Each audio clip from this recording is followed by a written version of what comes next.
통합 여부를 놓고 끝장 토론을 벌였지만 끝장을 보지 못했다죠.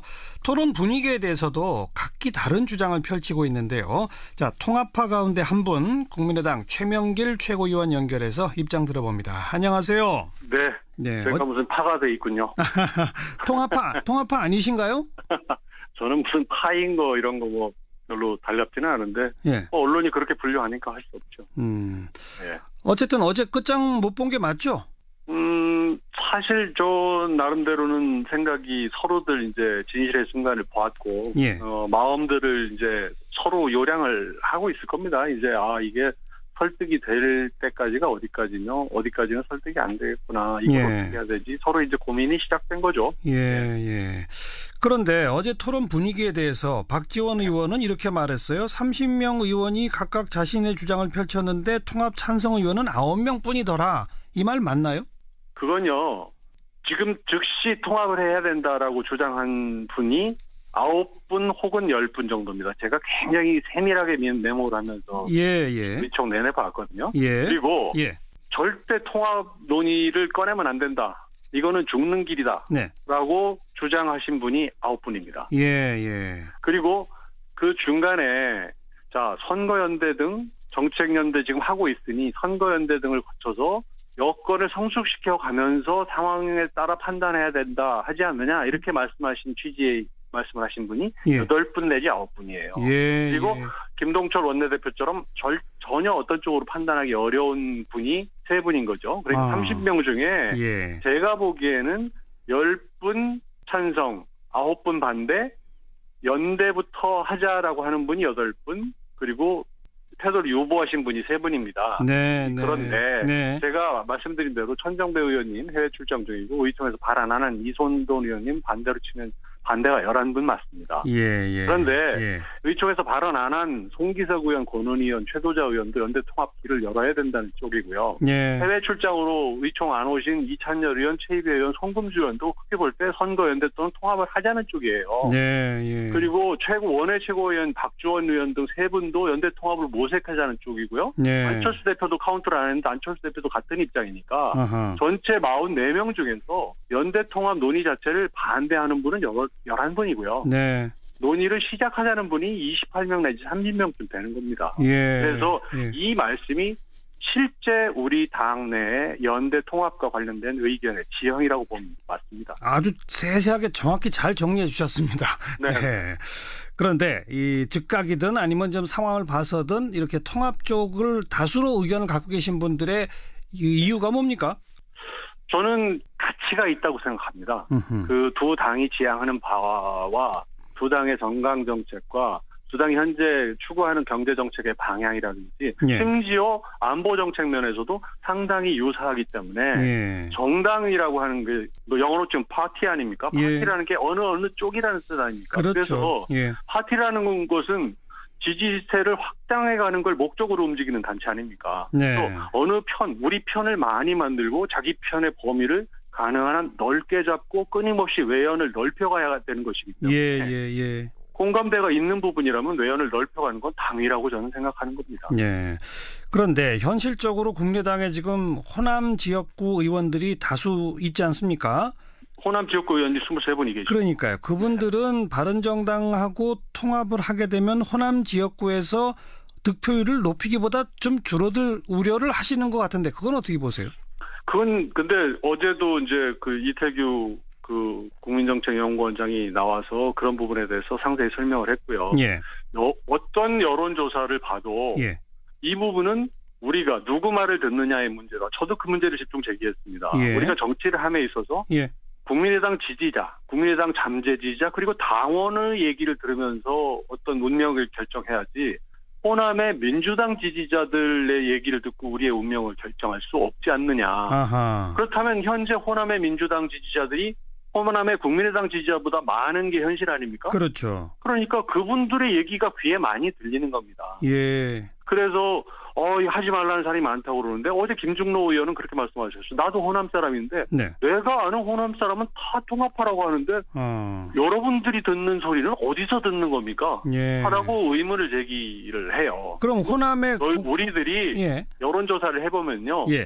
양쪽이 통합하면 지지하겠다는 사람이 전국 평균에 비해서 호남이 조금 더 높습니다. 그래요? 그렇기 때문에 조사를 해보면은, 그리고 우리 의원들이 가서 사람을 만나면 주말에 가서 아무리 많이 만난들 100명을 만나겠습니까? 200명을 만나겠습니까? 그러나 한 지역구에는 20만 명, 30만 명, 25만 명이 있잖아요. 알겠습니다. 그건 좀 객관적으로 조사를 하고 그걸 기초로 얘기를 해야 된다고 생각합니다. 최명길 의원 말씀에 의하면 그 정책적 지향에 있어서도 당위가 되고 민심도 더 얻을 수 있다라면은 당연히 그쪽이 맞는데, 그럼 극구 반대하는 11분은 왜 반대한다고 생각하세요?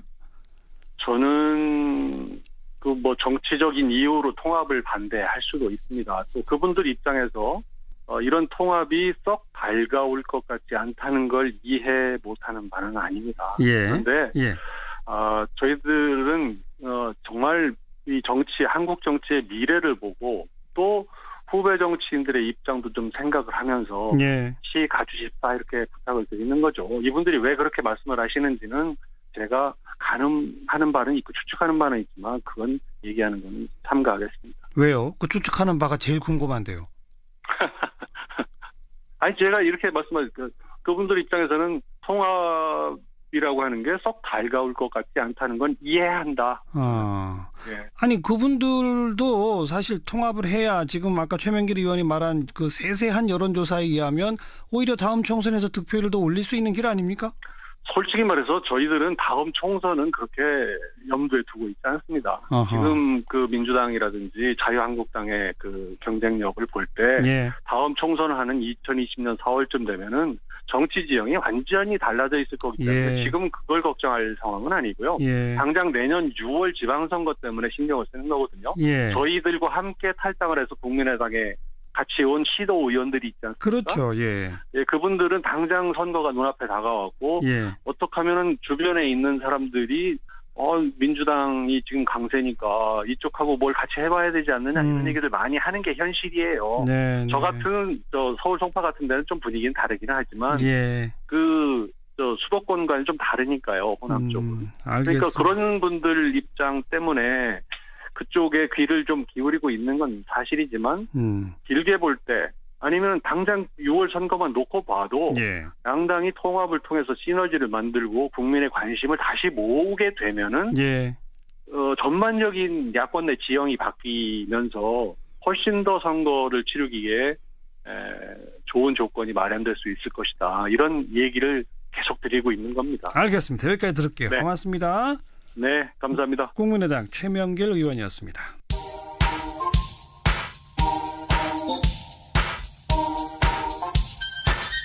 시사자키 정관용입니다. 여러분은 지금 CBS 라디오와 함께하고 계십니다. 저는 출근길 김현정의 뉴스쇼 김현정입니다. 정의당의 김종대 의원이 SNS에 귀순한 북한 병사는 사경을 헤매는 동안 기생충의 분변, 위장의 옥수수까지 공개돼 인격의 테러를 당했다 이렇게 비판했죠. 여기에 대해서 주치의인 이국정 교수는 인격 테러라는 비판은 견디기 힘들다 이런 입장을 또 밝히고 있어요. 오늘 하루 종일 논란인데 정의당의 김종대 의원 직접 목소리 들어봅니다. 김 의원 안녕하세요. 네, 안녕하십니까. 다시 확인하는 겸해서 인격 테러라고 주장하신 이유는요?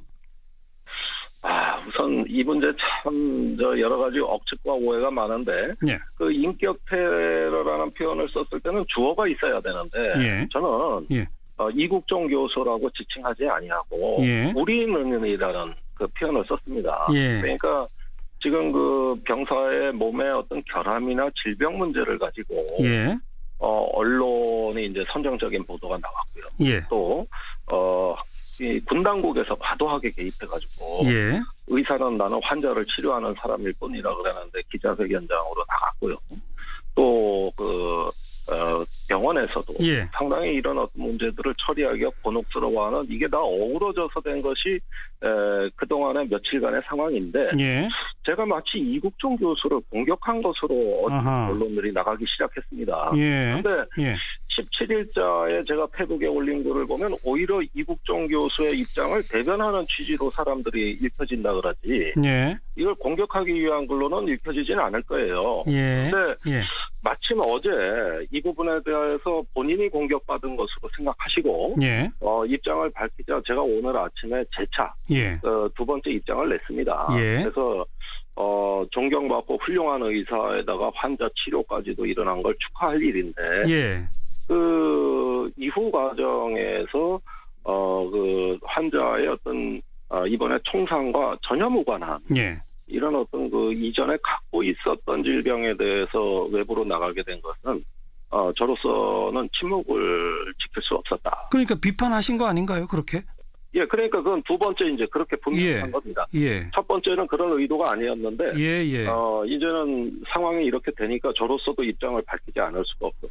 그러니까 지금 김종대 의원께서는 이국정 교수께서 의료법 위반 논란 소지가 있는 정도로 그 총상과 무관한 정보들을 공개한 것은 잘못이다 이렇게 보시는 거죠? 예, 그 입장은 변함이 없습니다. 예. 사실은 그 병사에 이전에 있었던 내용들은 목숨을 부지할 만한 어떤 질병들이 아니었어요. 예. 생명을 좌우할 게 아니라 이번에 그 병사에게 국민들이 알고 싶은 것은 총상을 입은 환자가 예. 지금 이 총상으로 인해 가지고 생명의 불꽃이 꺼지느냐 마느냐 이런 문제였지. 예. 이 총상과 아무런 관련이 없는 과거의 문제를 끄집어낸다. 이것은 이번에 어떤 사건의 본질과 좀 무관하고. 알겠습니다. 네. 그런데 박인숙 바른정당 최고위원은 북한 기생충 문제는 중요한 보건의료 아젠다인데 이걸 말한 이국정 교수가 인권을 말살했다고 말하는 건 좀 무식하고 왜곡된 생각이다 이렇게 지적했어요. 이건 어떻게 보세요? 아니 우리 사회에 지금 암이 문제가 됐다고 해서 그러면 암에 걸린 특정 환자를 대상으로 해가지고 그 암 환자 한 명을 가지고 이렇게 빗대서 사회 전체 문제 암을 얘기한다면은 그건 상당한 인권 유린이 되겠죠. 의료법 위반이고요. 그런데 이 북한 병사가 지금 총상을 당해서 이 생명을 구해내야 되는 위급한 상황에서 우리가 북한 기생충 문제가 돌연 끼어들었습니다. 그렇죠. 그러면서 그 부작용은 뭐냐 하면은 상당히 그 북한에 대한 혐오 내지는 공포의 감정이 확산이 됐다는 겁니다. 예. 제가 오늘 어떤 분을 만나니까 이제 탈북자들하고 참 식사하면 찜찜할 것 같다 이런 이야기를 했어요. 하하, 예. 그러니까 우리 지금 2만 명이 넘는 탈북자들의 인권에도 이것이 악영향을 미칠 수가 있는 것이고요. 네. 그다음에 북한의 그 질병이 그렇게 문제라면 아니 우리 이제 진보 정당에서는 북한의 의료 지원, 인도주의 지원을 계속 하자고 했던 정당 아닙니까? 예. 그런데 작년에 5차 핵실험 나고 백신 의료 지원 다 끊어버렸어요. 그다음에 영양 그 상태를 좀 개선하자고 해도 이것 갖고도 보수 정당에서 알겠습니다. 반대합니다. 예. 근데 또 일각에선 이런 의견도 있습니다. 비판에도 시기와 방법이 있다. 지금은 이국정 교수를 비판할 때가 아니라 응원할 때 아니냐 이런 누리꾼들의 지적에 대해서는 어떻게 보세요? 예, 처음에 분명히 첫 번째 이 논란이 시작된 17일 날 제글 어디를 봐도 이국정 교수를 공격하는 것이 아닙니다. 우리 다 같이 성찰하자는 취지였어요. 근데 이것이 오해를 불러일으키면서 결국은 이국정 교수와 제가 언론을 통해 가지고 논쟁을 이렇게 하는 형국이 됐습니다. 그건 제가 전혀 원하던 바가 아니고 또 사태가 수습이 되면 제가 한번 직접 찾아뵙고 불필요한 어떤 여러 가지 오해가 증폭된 점에 대해서 말씀드리고 싶어요. 이건 제가 이국정 교수께 제안을 드리는 겁니다. 그래서 그러나 오늘 오전에 새로 올리신 글에서 아무튼 이국정 교수의 그런 발표에 대해서는 분명히 비판적으로 문제 제기를 하신 건 맞잖아요. 아니 그 입장은 안 밝힐 수가 없었죠. 그 이국정 교수가 이제 저를 향해서 입장을 내셨기 때문에 저로서 더 침묵을 하게 되면 책임 있는 정치인도 아니고 제 원래 생각은 이거였습니다. 이렇게 입장을 내는 게 당연한 거 아니겠어요? 이렇게 어떤 논란이 커지게 된 거에 대해서는 이국정 교수한테 사과하실 의향이 있으세요? 일단은 이런 문제 때문에 환자 치료에 전념하지 못했다면 그것은 제가 상당히 유감스럽게 생각하고 소모적인 논란이 벌어진 데 대해서도 이국정 교수가 꿋꿋하게 의료에 전념하실 수 있도록 용기를 내시라. 다음번에 어느 정도 좀 우리 마음도 회복돼야 되지 않겠습니까? 그런 차후에 좀 더 성찰적인 자세로 한번 우리가 다시 한번 이 문제를 논의해보자. 이렇게 말씀드리고 싶습니다. 네. 어쨌든 뭐 기생충 등등을 공개한 것에 대해서는 의견은 좀 다를 수 있는 거 아니겠습니까? 김종대 의원은 분명히 이거는 문제가 있다라고 지적하시는 거고 뭐 필요하다. 북한의 어떤 의료 상태 같은 것을 암시해 주는 것이기 때문에 필요한 정보다. 이런 의견도 있을 수는 있겠죠? 그걸 이제 알 권리 차원, 네. 북한에 대한 어떤 우리 지식의 문제로 접근을 하는데 그보다 상위 개념은 인간의 존엄성이라고 저는 생각합니다. 예. 알 권리도 중요하지만 그보다 더 중요한 거는 우리 인간의 존엄과 예. 그 자존감을 지킬 수 있게 도와드리는 것이다. 예. 이것이 환자 보호다. 예. 이게 법의 정신이라는 걸 좀 말씀드리고 싶어요. 예. 알겠습니다. 김종대 의원의 의견은 분명히 밝혀주셨고 이제 판단은 우리 또 청취자분들이 내리시겠죠. 오늘 유엔사 발표는 어떻게 보셨어요? 유엔사가 정전협정 위반에 대해서 증거물과 함께 공개하고 앞으로 북한에 대해 적절한 조치를 취하겠다는 입장은 매우 타당하고 네. 잘된 발표라고 생각합니다. 예. 뭐 우리 정부 차원에서 후속 조치를 해야 할 것들은 뭐가 있습니까? 일단 우리 정부가 빨리 대북 성명을 발표하고 예. 지금 평창 올림픽도 채 넉 달이 남지 않은 상황에서 예. 한반도의 긴장 완화, 위기 관리, 또 이와 같은 일의 재발 방지를 위해서 북한이 책임 있는 자세를 보여라. 네. 이렇게 빨리 좀 입장을 대내외에 과시해야 될 걸로 생각합니다. 알겠습니다. 여기까지 말씀드릴게요. 고맙습니다. 네, 감사합니다. 네, 정의당의 김종대 의원이었습니다. 윤태곤의 뉴스 사이다. 윤태곤 실장 어서 오십시오. 네, 안녕하세요. 특수활동비 논란이 자유한국당 홍준표 대표에게로 지금 튀고 있죠? 예, 어제 우리 방송에서 하성수 변호사도 말씀을 좀 하셨지만은 예. 이게 지금 국정원 특활비 논란이 정치권하고 번지는 거하고 궤가 달라요. 다른 얘기죠. 예, 말 그대로 이게 개인 문제거든요. 예. 이 최근에 자유한국당이 뭐 검찰도 법무부에 특활비 상납한다, 수사해야 된다 역공을 펼쳤지 않습니까? 그렇죠. 홍 대표도 오고 이제 가세를 했는데 이 시작이 어떻게 됐냐면은 민주당의 현근택 부대변인이 홍 대표 특활비 유용이나 해명하라. 네. 다시 이게 받아친 거예요. 근데 바로 해명을 했죠. 일단은. 그렇죠. 국회 여당 원내대표 겸 운영위원장은 특활비가 한 매달 4천만 원 정도 나오는데 야당 원내대표한테도 보조를 했습니다. 그러니까 나눠 쓴 거다. 그랬죠. 뭐 말하자면 이거 아니겠습니까? 근데 아니라는 거죠. 예, 당시에 민주당 원내대표였던 원혜영 의원이 한 푼도 받은 게 없다. 예. 계속 거짓말한 법적 조치를 할 수밖에 없다. 그랬죠. 이러니까 원내대표 겸 국회 운영위원장도 상임위 위원장이기 때문에 간사들한테 일부를 지급을 했을 겁니다. 당시 일부 야당 원내대표가 받지 않았다고 한다면은 그 부분은 내 기억에 착오일 수가 있습니다. 그러니까 원내대표는 착오일 수 있지만 야당 간사들한테는 주었을 것이다. 그렇죠. 그렇게 물러선 거죠. 예. 근데 이게 끝이 아닌 게 당시에 또 운영위 간사였던 사람이 등장을 했죠. 서가번 전 의원. 예, 서가번 전 의원이 나는 한 푼도 안 받았다. 예, 무슨 소리냐 예. 이랬거든요. 거기에 대해서는 지금 홍 대표가 아무런 말을 안 하고 네, 지금 있죠. 뭐 베트남에 가 있는데 이제 내일 귀국인가 아마 모레 귀국인가 그럴 거예요. 네. 이게 그러니까 관행. 야당 원내대표도 특수활동비가 나옵니다. 별도로 나오죠. 그렇죠. 원혜영 의원이고 나도 봤는데 내가 무슨 손을 벌리냐. 예. 근데 액수 차이가 있어요. 그래서 여당 원내대표가 여야 간사들한테 좀 나눠주는 거는 관행은 관행이에요. 네. 예. 근데 그게 뭐 얼마를 주는지 뭐 자기 마음인데 예. 서 의원이 이런 말도 했어요. 홍 대표한테 아니 좀 관행도 안 지키냐라는 이야기를 했을 정도로 내가 기억을 하고 있다. 그러니까 다른 위원장들은 나눠주는데 그렇죠. 홍 대표는 왜 안 나눠주느냐는 말까지 했었다. 예. 그러니까 뭐 자꾸 말을 바꿔가면서 해명이 길어지는데 계속 반박당하는 그런 양상이죠. 그렇죠. 그러니까 이제 자유한국당은 여당이 뭐 홍 대표를 공격한다 이러면서 이제 좀 다른 식의 비판 성명을 냈는데 네. 지금 자유한국당 같은 경우에는 박근혜 정부 특활비 논란도 부담인데 이걸 이제 뭐 법무부 이야기했다가 거기도 공박을 당한 거 홍 대표 개인 특활비 논란까지 오히려 더 추가된 셈이잖아요. 그렇죠. 그런데 그 생활비 유형 얘기가 애초에 왜 나왔던 거죠? 어제 방송에 잠깐 언급하셨지만 제가 자세히 설명드리겠습니다. 성완종 리스트. 네. 그게 이제 홍 대표가 한나라당 대표 출마할 때 이번 말고 예전에 한나라당 대표 출마를 했어요. 예.